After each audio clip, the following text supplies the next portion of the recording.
dhawaada xalqadii 11aad ee sheekadeen Maanafay sheekadu waxay noo marisay isbedel weyn oo dhacay oo Maanafay ninkii ay deemadiisa ka carari jirtay gurigaas ay galabtaas dhex fadhido sixnigii ishqigana la dheelayso ma sahlana sida ay maana heerkaas ku soo gaadhay talaabooyin badan baa ka horeeyay tub dheer bay soo martay martiqaadkii u horeeyay ee ay ku soo dhaweeyeen Sahra iyo saddexankeedii maana wuxuu ku reebay raad aan ka go'i karin tixgelintii weyneyd kolkolintii badnayd ammaantii xad-dhaafka ahayd xushmadii ballaarnayd adduunyadii la tusay arrimihii looga sheekeeyey intuba waxay noqdeen wax aan hore u soo marin aad u xiise geliyey qiimihii ay islahaydna kordhiyey qabweyni dareensiiyey dunidoo dhanna u qurxiyey qalbigeedii ugba ee waaye aragnimada u oomanaa iridihiisii garaacay habeenkii hore waa tii xasuustaas ku seexatay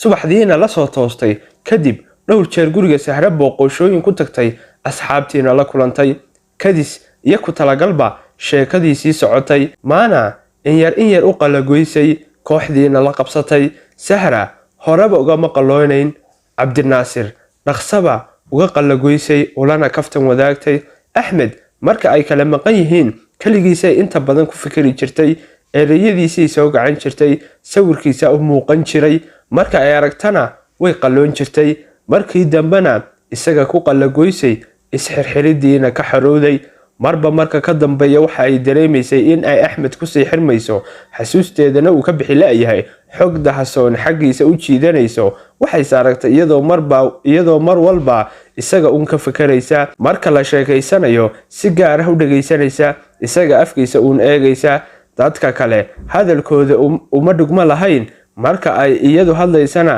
dareemaysa in ay keligii la hadlayso waxyaalihii kale ee ay dareen jirtayna way ilowday aad bay isula yaabtay meel lagaga yimina way garan weyday dhowr jeer bay goosatay in ay kooxdaas ka xarg furato guriga Sahrana iska goyso ee ay gurigooda ku ekaato sideedii hore go'aankaas waxay gaadhay markay dareentay in ay mowjadi sidato cidiina ka shakiday ee hooyada dhowr jeer canaanatay beentii ay uga sheekaysana soo oodantay ma yarayn inta jeer ay guriga Sahra tagtay iyadoo niyeysan in ayna dib dambe ugu soo noqon doonin haddana waxay arki jirtay iyadoo ku soo ordaysa ee iscelin kari weyday hadday dhowr beri gurigooda isku adkayso nolosha oo dhan baa ka hor imanaysa cuntada hurdada akhriska dadka guriga jooga iyo hadalkooda waxaas oo dhami way u dhibayaan way ku xajiimoonaysaa markaasay iscunaysaa ee iskarhaysaa wax walbana karahsanaysaa kadibna joogi kari waayaysaa oo soo xarka goosanaysaa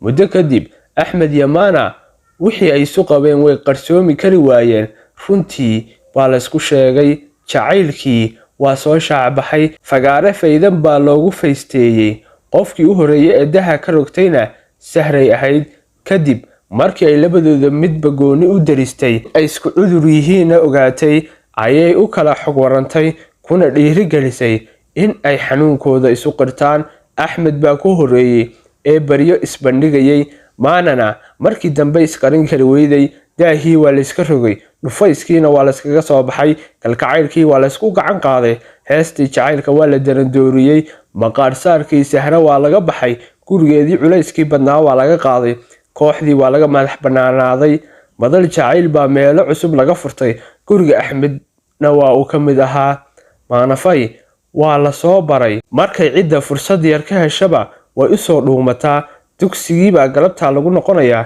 iyo gabar baan duruus la soo akhrisanayaa ayay ku soo gabataa ama ku soo marmarsiyotaa ay cadeed allaha run hore loo yiri runtaada hore beentaada dambay u roon tahay ishii bugtay ku bikaacso waa taas Maanafay caawa ku gabaldhacsatay gurigii gacaliyaheeda ninkii hadlayaabaha iska hadlo ag fadhiga Axmed Jaamac farxadda uu nafsadeeda ku biiro way ku badanaysaa canaan kasto ka soo gaadhana waa ay ku bedelmaysaa way ku qabtaa xan kasto laga been abuuro doob dareen baa dilay dadoo idaaya dawadii naftaydan dugsanayaa ikar aw mukhtaarna aaway ma ogi dhub allaha siiyo dhiblowgaas markuu ikar ku soo dhacay bay isku naxday fakirkii maskaxdeeda ku maqnayd ayay ka soo baraarugtay inta Axmed wajigiisa eegma lama filaan ah qac ku siisay bay degdeg uga jeesatay indhahay hoos u rogtay waxaa saaqay dareen dhalanteeda oo cabsi geliyey.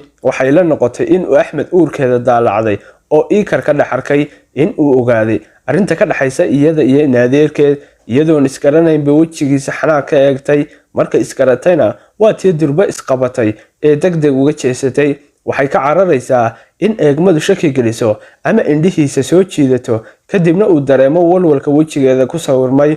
hoos jeedsiga waxay ku qaranaysaa walaacii ku dhacay korkeedana wada saameeyey. hase yeeshee wuu qarsoomi kari waayey. sheekadii uu hayayna way ka hartay. inuu hadlaayo way maqlaysaa, waxa uu ka hadlayose goorahanba lama socon. isagoo hadalka dhexda uga jira ayay intay sacabkeeda midig isku babisay uga naxsatay. Axmed, minankaada kuleel waaye. way isku dayeysay in ay hadalkaas walaaceeda ku qadhiso ama inay albaabkiisa ku wado. intuu wejigeeda ka ilbuuxsaday buu yidhi isagoo sheekadii ay kala goysay. filan waageedu indhihiisa ka muuqdo. ma kululaatay maana? intuu babis soo haabtay buu cod macaan u raaciyey. iga raallahow macaanay, haddii aan dareemi waayey in uu kulayl ku hayo. marka aad ila joogto jacaylkaaga mooye wax kale ma dareemo. hawadu kulayl iyo dhaxan mid ay tahay ma garanayo. babiskii si dabacsan uga soo qabsatay bay tiri, waad mahadsan tahay. wuxuu afka u kala qaaday in uu hadal yiraahdo, laakiin intaanay erey ka soo bixin buu maqlay albaabkii yaraa ee riixnaa oo la garaacayo iyo bermeetho nin leh. intuu jaleecay buu yidhi soo dhaaf. maanafay inta ay isku naaxday ayay Axmed ka durugtay.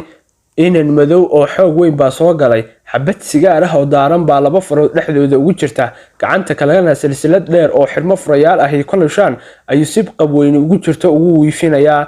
markuu qolka madaxa la soo galay waxaa qacdii horeba indhihiisa jiitay gabadha quruxda badan ee kursiga ka dhakoosha. baar bay indhihiisii ku dul sooxeen sidii bir magnad qabsaday. adimadana midba mid mar buu si culus u soo qaadayay. ababaay arwaxaasaa qurux laga yiraahdaa.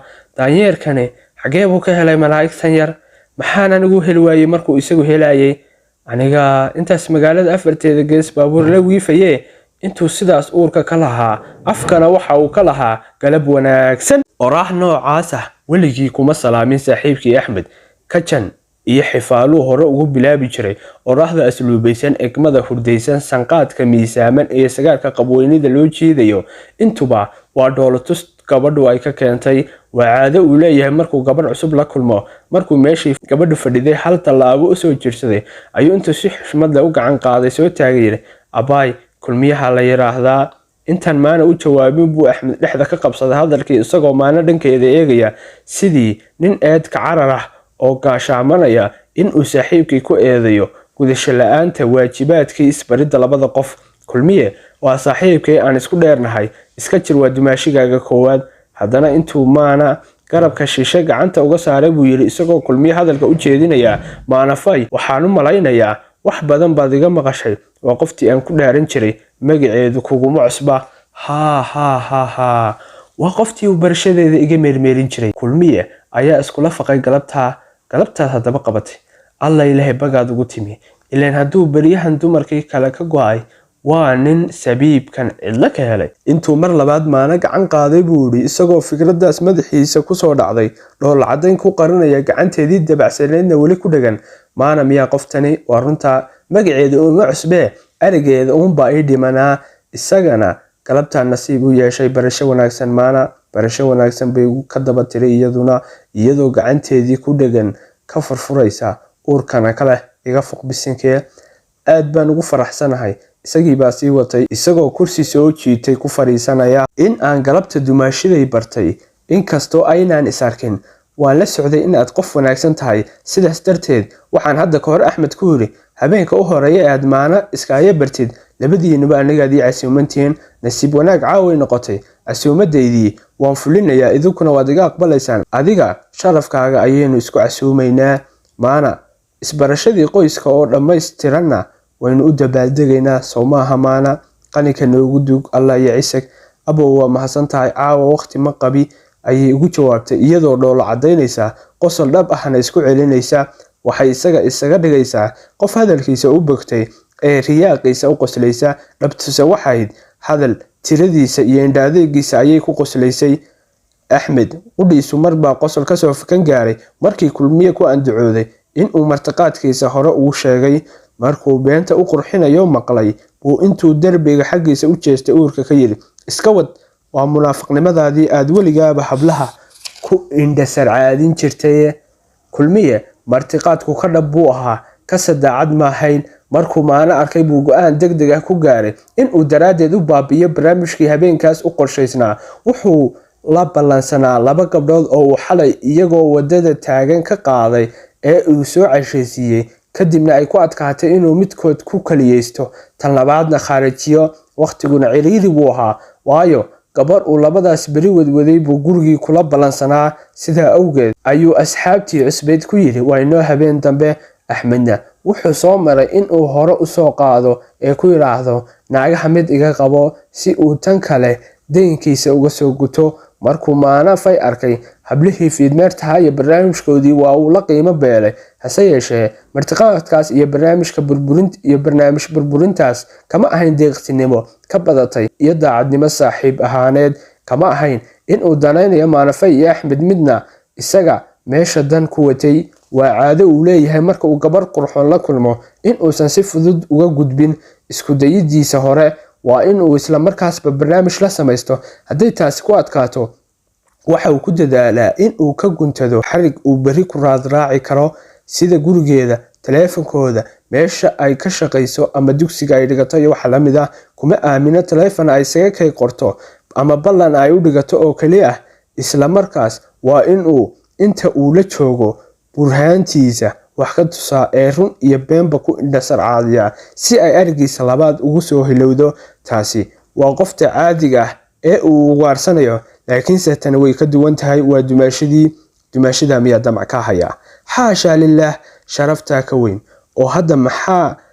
ilaa xadkaas u danaynaysaa maxaad barnaamijka kuugu qorshaysnaa uga burburinaysaa maxaad adigoon waqti u haysan usoo ag fadhiisatay ee sheekada dheer ugu gashay maxaad uga hagaagi la-dahay ee ay weli ku haysata sidii magnadkii maxaad usii dhadhansanaysaa ereyadeeda maxaad usii macaansanaysaa daymadeeda bal adba ma garanayo timir laf baa ku jirta ceeb allaha asturo maya xaasha lillaah alle iguma jirabin in aan saaxiib dhaafo inta naago ilaahay badiyey dumaashadii wax ka damci maayo imse bocoroo qurux badan baa daba ordaysa ee aan ballamadoodii kala hagi kari la'a laakiinse tani dumaashiye lamid ma aha dumar la jaad maaha eesh calaa cuyuum qoftuma qofbaa yaa salaam ilaah baan idinku dhaashay eega canabkaas bislaada ma indhahaasaa la isku celin karaa ufaa calayk jaleecada macaan baa idishay istakfirallah nacallaa shaydaan ku yaal hungurigaygiyo yur ceeb calayk laakiin sooma suurtoodo